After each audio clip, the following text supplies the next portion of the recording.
Magandang araw!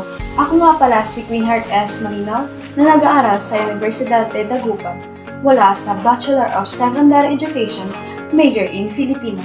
At ngayon naman ay nandito tayo sa Dagupan City, Pangasinan upang mag-interview ng isa sa mga pinakamatalik kong kaibigan dahil isa siya sa mga naging inspirasyon ko dahil sa mga estado niya sa buhay. Can you tell us about your son and what do you do? I'm Joanne Parado. I'm 19 years old na and nag-aaral ako sa isang rebelehadong paaralan dito sa Dagupan City. Para sa kaalaman mo, ako ay 2 taon ng parang independent ng naninirahan mag-isa. Kasi nung 11 years old ako, kinuha ko ng tito ko para pag-aralin dito sa syudad nito. Sa 11 years na yon, hanggang ngayon ay hindi ko pa rin nakikita personally yung mga parents ko kasi nga yung mother ko is nasa abroad and she's been there for almost 6 years.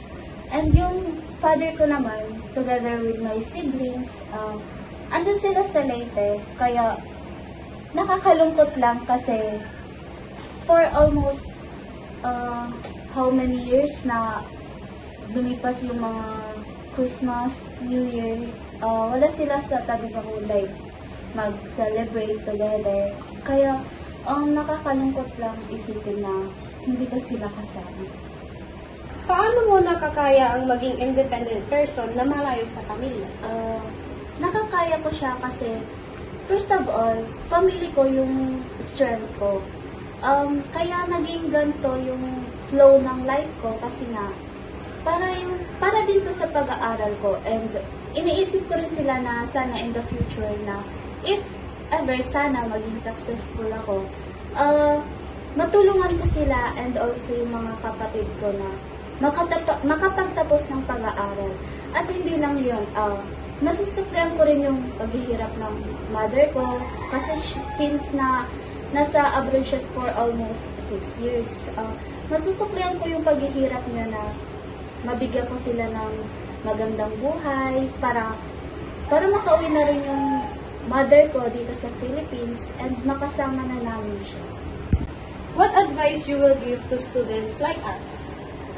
If sa mga students dyan out there na malay sa family nila, keep going, lalo na sa pag-aaral mo kasi in the future, masusuklian nyo rin yan, magpe-paid off rin yan lahat ng paghihirap nyo. Kumbaga, never give up, sabi nila. What are your hopes for women in the future?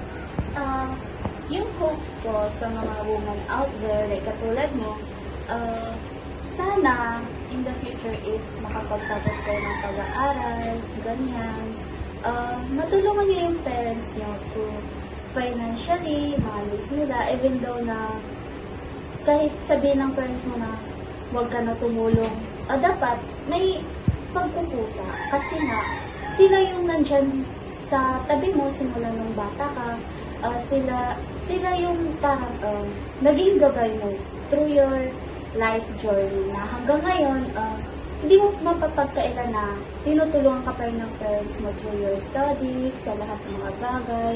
Kaya sana sa mga babae dyan na kasi yung nakikita ko through online, inaabandon na nila yung mga magulang nila after nila mag-aral.